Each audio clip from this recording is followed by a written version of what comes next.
Os zumbis reais por trás de The Last of Us. Formiga zumbi.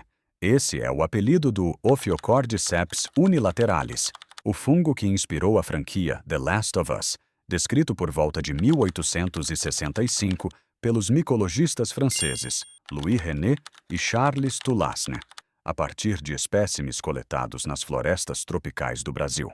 Ele infecta formigas do gênero Camponotus e, em cerca de 4 a 10 dias, assume o controle dos músculos da mandíbula do inseto, não do cérebro, mas das fibras musculares ao redor dele. A formiga infectada abandona a colônia, sobe até uma altura de aproximadamente 25 centímetros do solo, encontra a nervura central de uma folha voltada para o norte e crava as mandíbulas nela, na chamada mordida da morte. Dias depois, um caule do fungo rompe o crânio do inseto e libera esporos sobre a trilha das outras formigas. É a imagem real por trás da ficção. Mas o salto para humanos nunca aconteceu e, cientificamente, não pode acontecer. Nosso corpo mantém 37 graus constantes, temperatura letal para a maioria dos fungos entomopatogênicos, e o Ophiocordyceps passou milhões de anos se especializando em um único hospedeiro, como um vírus de computador escrito para um sistema operacional que os humanos nunca vão rodar. Zumbi de formiga é real, zumbi humano continua sendo roteiro de televisão. Cigarra zumbi. Por trás desse apelido está a Massospora cicadina, um fungo que só ataca cigarras periódicas do gênero Magicicada, que emergem do solo dos Estados Unidos a cada 13 ou 17 anos, e foi documentada por entomologistas do Departamento de Agricultura americano ainda no início do século XX.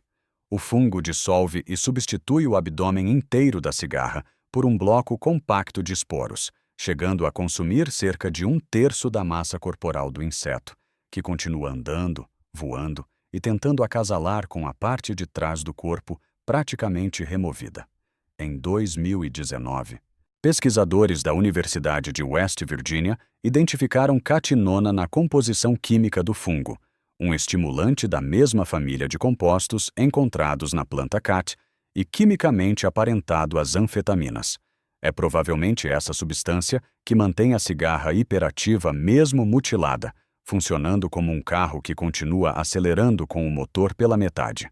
Cada tentativa de acasalamento espalha mais esporos para novos parceiros, que se infectam sem perceber nada de errado. O apelido popular do fungo entre entomologistas é saleiro voador da morte, mosca zumbi.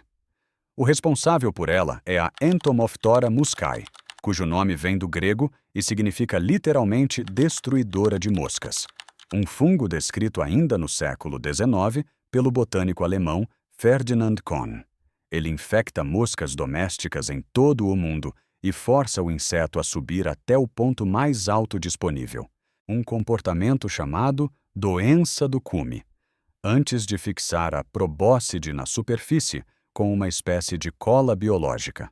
Nos instantes finais, o fungo eleva as asas da mosca para uma posição de quase 90 graus, travando os músculos mesmo depois da morte, transformando o corpo em uma espécie de canhão de esporos posicionado no ponto mais alto possível, como um atirador de elite escolhendo a melhor posição de tiro. O detalhe mais perturbador: moscas machos são atraídas sexualmente pelos cadáveres de fêmeas infectadas, provavelmente por causa de compostos químicos que imitam feromônios. E, ao se aproximar do corpo, acabam cobertos pelos esporos liberados. O fungo transforma a própria morte da vítima em isca para a próxima. Formiga marionete. Esse é mais um representante do grupo das formigas zumbi, o Ophiocordyceps camponoti leonardi, estudado por uma equipe liderada pelo biólogo David Hughes, da Universidade Estadual da Pensilvânia, em florestas da Tailândia a partir de 2011. Ele é só uma entre mais de 600 espécies já descritas do gênero, cada uma especializada em manipular uma única espécie de formiga, em um único tipo de floresta. As mordidas fatais acontecem quase sempre por volta do meio-dia, dentro de uma janela de horário tão estreita que os pesquisadores chamam de relógio do fungo. E aqui vai o mito mais repetido sobre esses fungos zumbis. Eles não invadem o cérebro da formiga. Análises de tecido mostram que as células fúngicas se espalham pelas fibras musculares do corpo todo, controlando o movimento de fora para dentro, como um titereiro puxando cordas de fora do boneco, em vez de operar um controle remoto implantado na cabeça dele. O comportamento parece decisão consciente da formiga. É músculo sequestrado, não mente sequestrada. Cordyceps. O nome mais conhecido da lista aparece aqui na espécie Cordyceps militaris, classificada originalmente por Carl Linneu em 1753, que ataca larvas e pupas de mariposas enterradas no solo de regiões temperadas da Europa, Ásia e América do Norte, produzindo um corpo de frutificação alaranjado que emerge da terra como um pequeno dedo vermelho. Ele contém cordycepina, um composto estudado por possíveis propriedades anti-inflamatórias e antivirais, e é justamente essa espécie, não aparente selvagem do Himalaia, que aparece na maioria dos suplementos vendidos em lojas de produtos naturais, porque pode ser cultivada em laboratório sobre arroz ou grãos sem precisar de nenhuma larva viva. É a diferença entre salmão de fazenda e salmão pescado no oceano. O Cordyceps das cápsulas de farmácia é fungo domesticado, cultivado em bandeja, bem longe do parasita que caça hospedeiros na floresta. Scovopsis. Esse fungo não ataca inseto nenhum diretamente. Ele ataca a lavoura. Formigas cortadeiras do gênero Atta cultivam dentro do formigueiro jardins do fungo Leucoagaricus como única fonte de alimento, uma agricultura que existe há dezenas de milhões de anos. O Scovopsis é o parasita especializado nessa plantação, capaz de dizimar uma colônia inteira ao consumir a plantação da qual ela depende, se não for controlado. Para se defender, as formigas cortadeiras carregam sobre o próprio corpo uma bactéria do gênero Pseudonocardia, que produz antibióticos naturais contra o Scovopsis, uma fábrica de antibiótico vivo grudada na cutícula, funcionando como se cada formiga trouxesse consigo um pequeno frasco de fungicida biológico, algo que a humanidade só descobriu como fazer com a penicilina no século XX. As formigas terceirizaram a guerra química milhões de anos antes de qualquer laboratório farmacêutico existir. Se você está curtindo aprender sobre essas criaturas, eu posto conteúdo assim toda semana. Se inscreva, ajuda muito, porque a lista de fungos manipuladores ainda guarda os capítulos mais estranhos. Pandora. Descrita em estudo publicado em 2017 por pesquisadores europeus, a Pandora formicae ataca formigas de madeira do gênero Formica na Europa e segue um roteiro diferente do Ophiocordyceps. Em vez de forçar uma mordida fatal na vegetação, faz a formiga infectada abandonar sozinha o formigueiro e subir plantas próximas para morrer isolada, de cabeça para baixo, na posição ideal para espalhar esporos por gravidade. Mas a parte mais impressionante não é o ataque, é a defesa. Formigas saudáveis conseguem detectar pistas químicas de ninhas infectadas dias antes de qualquer sintoma aparecer e, literalmente, carregam essas companheiras para longe do formigueiro antes que o fungo tenha chance de esporular ali dentro. É uma espécie de protocolo de isolamento hospitalar, uma quarentena natural que formigas praticam havia milhões de anos, antes de qualquer humano entender o conceito de contágio.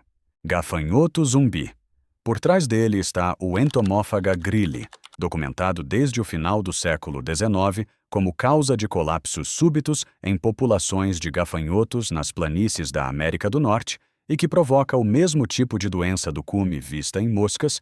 O gafanhoto infectado sobe no capim antes de morrer, trava as pernas ao redor do talo e posiciona o corpo para maximizar a dispersão dos esporos.